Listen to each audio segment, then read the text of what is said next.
కలియుగ ప్రత్యక్ష దైవం శ్రీ వెంకటేశ్వర స్వామి వారి దివ్యామృతమైనటువంటి శ్రీవారి లడ్డూ ప్రసాదం. ఆ లడ్డూ ప్రసాదంలో వాడుతున్నటువంటి నెయ్యి గురించి ఈ సోషల్ మీడియాలో కావచ్చు, అటు పత్రికల్లో కావచ్చు, నేషనల్ మీడియాలో కావచ్చు జరుగుతున్నటువంటి రచ్చ అంతా ఇంత కాదు. ఇదంతా చూస్తుంటే నాకు చాలా బాధ అనిపించింది. నాకు తెలిసిన వాస్తవాలని ఒక హిందువుగా ఈ దేశంలో ఉన్నటువంటి కొన్ని వందల కోట్ల మంది హిందువులకు తెలియపరచాలన్న ఒక ఉద్దేశంతో ఈ వీడియో చేయటం జరిగింది. ఎవరైతే స్వామివారి ప్రసాదాన్ని స్వీకరించారో, స్వీకరించబోతున్నారో వారందరూ కూడా భక్తి శ్రద్ధలతో సంతోషంగా స్వామివారి ప్రసాదాన్ని స్వీకరించవచ్చండి.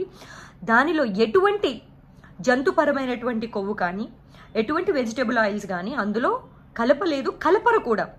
ఎందుకు నేను ఈ విషయాన్ని ఇంత గట్టిగా చెప్తున్నాను అని అంటే, ఈ ప్రసాదం తయారీ వంటశాల ఏదైతే ఉందో దానిని మనం ఫోటో అని అంటే అది అందరికీ తెలిసిన విషయమే. దానిని కొన్ని ప్రత్యేకమైన కుటుంబాలకు సంబంధించినటువంటి పూజారుల చేత స్వామివారి ప్రత్యేకమైన నైవేద్యాలు, స్వామివారి ప్రత్యేకమైన ప్రసాదాలని ఈ లడ్డు ప్రసాదాలని తయారు చేయిస్తారు.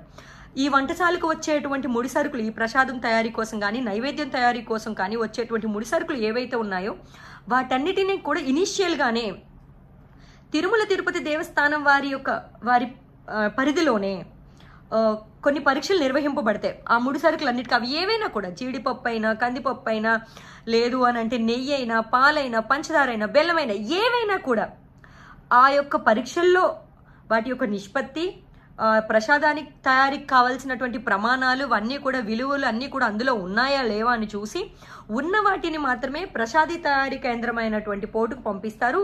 మిగతా వాటిని రిజెక్ట్ చేసి పంపించేస్తారు. ఆ యొక్క నివేదికను బట్టి, వాటి యొక్క ఫలిత నివేదికను బట్టి. ఆ ఫలితాల్లో ఒక నెయ్యి ట్యాంకర్ యొక్క ఫలితాలే ఈరోజు మనకి సోషల్ మీడియాలోని చక్కర్లు కొడుతున్నాయి.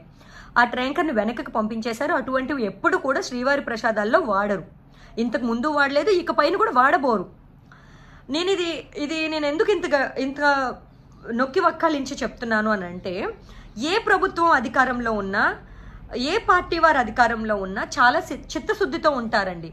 ఎందుకు చెప్తున్నాను అని అంటే, గత ప్రభుత్వం జగన్మోహన్ రెడ్డి గారి అధికారంలో ఉన్నప్పుడు కూడా ఈ ముడి సరుకులకు సంబంధించినవంటి, అది నందిని గీ అవ్వచ్చు, లేదు అని అంటే దుర్గా గీ కావచ్చు, విజయ గీ కావచ్చు, లేదా టిటిడి గీ కావచ్చు, లేదా జీడిపప్పులు, వేరే కంపెనీ జీడిపప్పులు కావచ్చు, పంచదార, బెల్లం, ఏవైనా కూడా ఇలా 46 రిజెక్షన్స్ జరిగాయండి.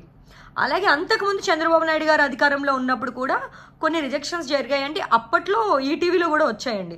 జగన్మోహన్ రెడ్డి గారు కూడా ఛానల్స్లో వచ్చాయండి. ఇప్పుడు కూడా ఛానల్స్లో వస్తుంది.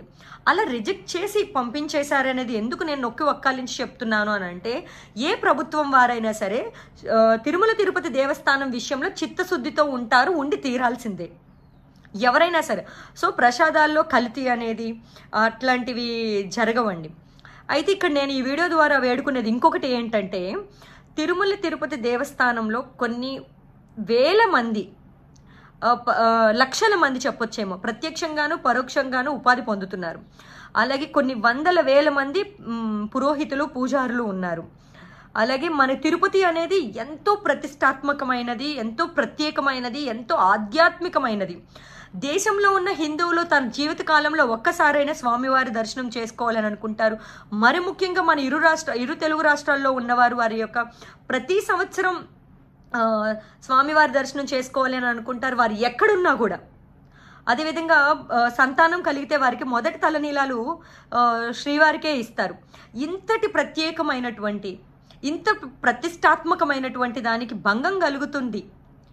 దీనిని ఏదైతే జరుగుతుందో ఇదంతటికీ కూడా తెరపడే విధంగా ఒక సరైన ఎంక్వైరీ వేసి దానిని త్వరితగతిన దానికి తెరదింపే విధంగా మీ యొక్క చర్యలు ఉంటాయని కోరుకుంటున్నానండి. ఈ రాష్ట్ర ముఖ్యమంత్రి వర్యులైనటువంటి శ్రీ నారా చంద్రబాబు నాయుడు గారిని, అదేవిధంగా ఉప ముఖ్యమంత్రులైనటువంటి పవన్ కళ్యాణ్ గారిని త్వరగా, అతి త్వరలోనే ఈ యొక్క దీనికి ఇన్సిడెంట్కి త్వరగా శుభం కట్ పడుతుందని మిమ్మల్ని వేడుకుంటున్నాను, కోరుకుంటున్నాను.